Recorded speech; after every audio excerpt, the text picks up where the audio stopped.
Sonhos, de Vinícius Iracete. Só o que lembramos precisa ser registrado. Os sonhos são um raio-x de Deus. Por eles, vemos o que nossos olhos da vigília não veem. Enxergamos por meio do Espírito. É o que nos permite sentir com o corpo espiritual. Uma forma de saber o que acontece no sono é tendo um livro dos sonhos. Separe um caderno para anotar o que sonha todos os dias para compor um livro dos sonhos. Essa atitude importa, porque há aqueles cujo entendimento demora para chegar. Escreva de forma detalhada. Se só lembrar de uma parte, é essa que deve registrar. Se não lembramos bem, é porque não deve ser registrado. Deus fala de muitas formas. Pode falar pela Bíblia, mas não só por ela. Você pode escutar por meio de um profeta, por visões ou por sonhos. Deus já falou por meio de uma criança, e em números até de uma mula.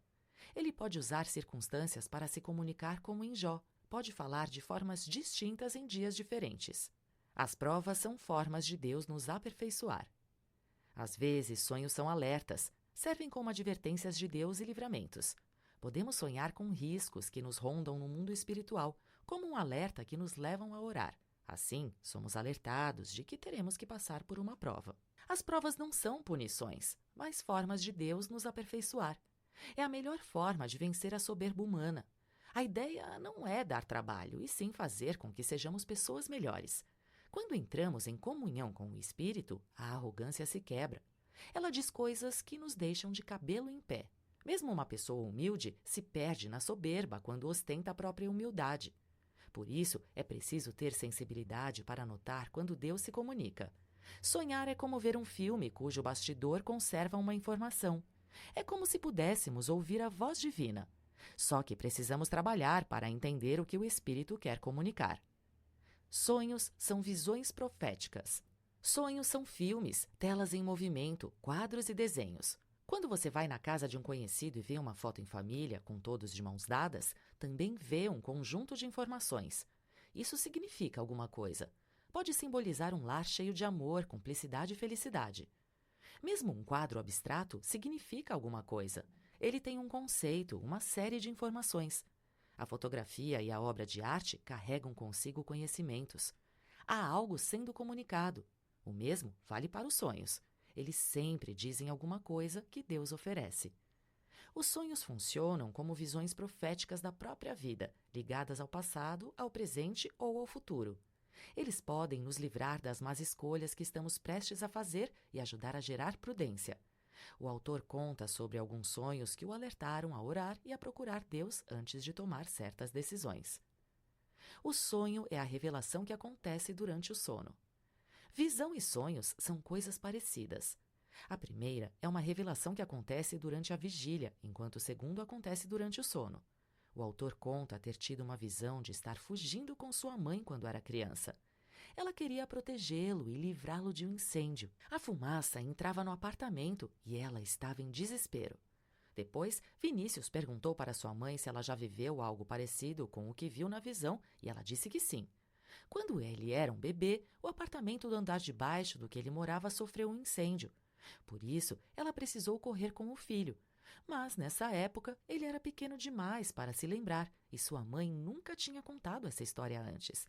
De alguma forma, a experiência o marcou. O autor acredita que esse foi o caminho que Deus encontrou para entrar em contato com ele e curá-lo. Sonhos são a cura que Jesus quer fazer na sua vida.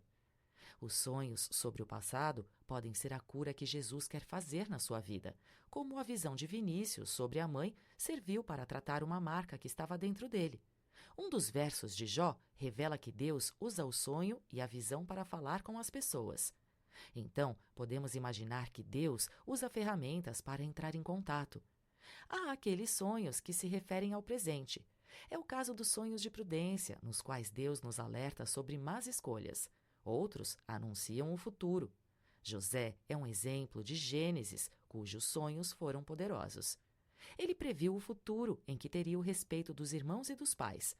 Há vários sonhos que dão pistas sobre o futuro. Se prestarmos bastante atenção, podemos colher pistas sobre o que Deus reserva para nós. Assim, ficaremos deslumbrados e impactados. Peça a interpretação a Deus.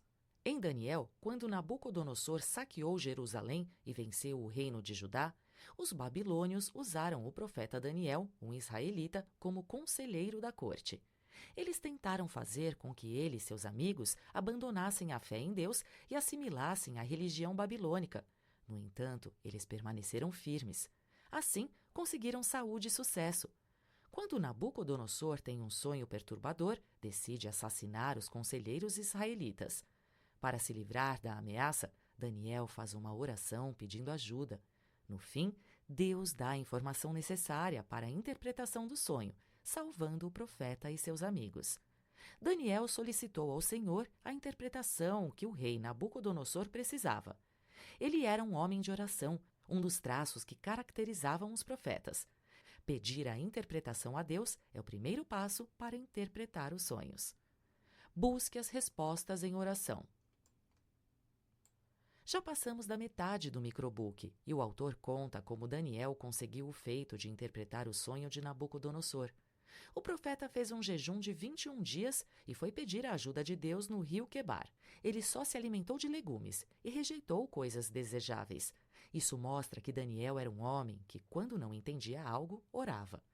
É isso que devemos fazer, orar, buscando as respostas que não temos, porque só Deus pode dá-las. Quando Nabucodonosor sonhou, seu espírito se perturbou. Isso mostra que sonhos provocados pelo Senhor causam agitação, são chamativos, às vezes assustam e fazem o coração acelerar. Nós sentimos no íntimo quando Deus está falando conosco. Nos impressionamos e ficamos inquietos. Isso acontece porque o Senhor está querendo dizer algo sobre o que está para acontecer. Assim como o sono de Nabucodonosor foi embora, o seu também pode ir. Sonhos fortes e significativos podem nos acordar em um susto. Ficamos sensíveis e agitados. Deus pode se revelar a qualquer um. Nabucodonosor exigiu a interpretação de Daniel, ameaçando-o. Só que ele foi um rei pagão, que não cultivava a fé israelita. Mesmo assim, Deus entrou em contato com ele por meio do sonho. Você pode se perguntar por que o Senhor falou com alguém que não acreditava nele. A verdade é que Deus pode se revelar a qualquer um. Não sabemos o porquê. O rei deu uma missão difícil ao profeta israelita. Ele queria a interpretação de um sonho que só ele conhecia. Sabia também que a interpretação, de alguma forma, era possível, mesmo sem qualquer experiência com o divino. As pessoas do passado acreditavam mais na espiritualidade do que nós. Nossos avós diziam que a inveja é destruidora, por exemplo. Por isso, quando tínhamos algum plano, recomendavam que não contássemos a ninguém. Essa crença no sobrenatural se perdeu quando mergulhamos na era do materialismo, do ceticismo e da incredulidade. As revelações de Deus se dão em camadas. Um trecho de Daniel diz que Deus revela o que está profundo e escondido. Para o autor, a mensagem desse trecho é a de que a revelação se dá em camadas. Se você quiser fazer uma transferência bancária, por exemplo, precisa seguir alguns procedimentos de segurança. Por exemplo, usar a autenticação por digital e pôr a senha. O mesmo acontece quando queremos acessar algum conhecimento de outro plano. Precisamos decifrá-lo. Não é entregue de bandeja.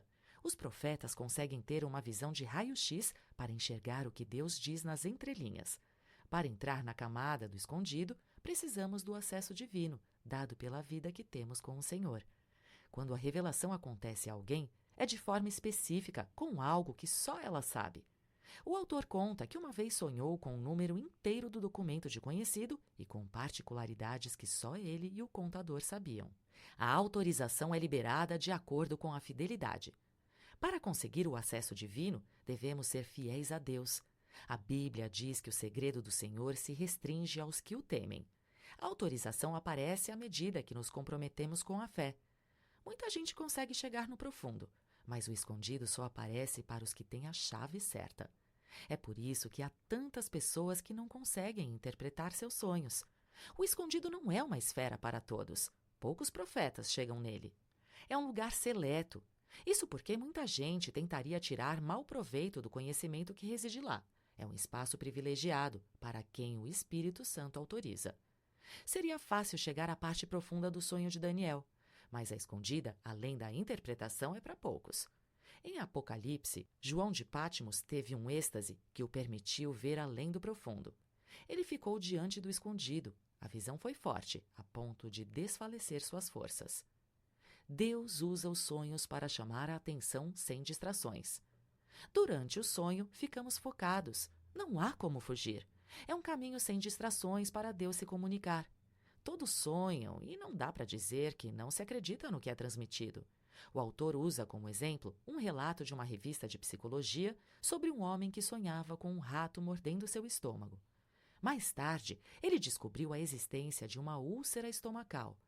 É como se o sonho tivesse mandado um sinal. A mensagem onírica é objetiva. Ela até pode estar em código, mas sempre faz sentido. O profeta Daniel extraía lições claras do que os sonhos diziam de forma enigmática. Se a interpretação de um sonho não faz sentido e tem mensagens ambíguas, não é uma mensagem divina. Outro detalhe que conta é a cor.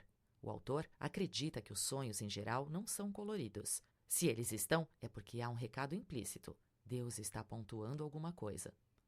Só dá para acessar alguns sonhos com Jesus e sua voz. Em João, vemos que as ovelhas seguem o pastor, já que elas conhecem sua voz. Se quisermos entender Deus, precisamos ouvir a voz de Jesus e do Espírito Santo. Podemos ver nos evangelhos que as lições se transmitiam por parábolas. A Bíblia ensina com ilustrações, metáforas e coisas que o povo não conhecia. Jesus explicava seu significado aos discípulos, porque o povo ainda não estava pronto. Assim, os sonhos são parábolas espirituais, que se apresentam para quem tem o Espírito sobre sua vida. Embora muitos compreendam um sonho de forma geral, nem todos entendem as mensagens mais profundas de Deus. A revelação cresce à medida que procuramos em Deus a compreensão. Só que os profetas conhecem a mensagem divina de várias formas, não só as impressas no Espírito.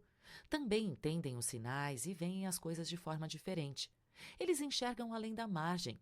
Um sonho pode parecer bom, mas se adentrar nos seus segredos, pode descobrir que não é, ou vice-versa.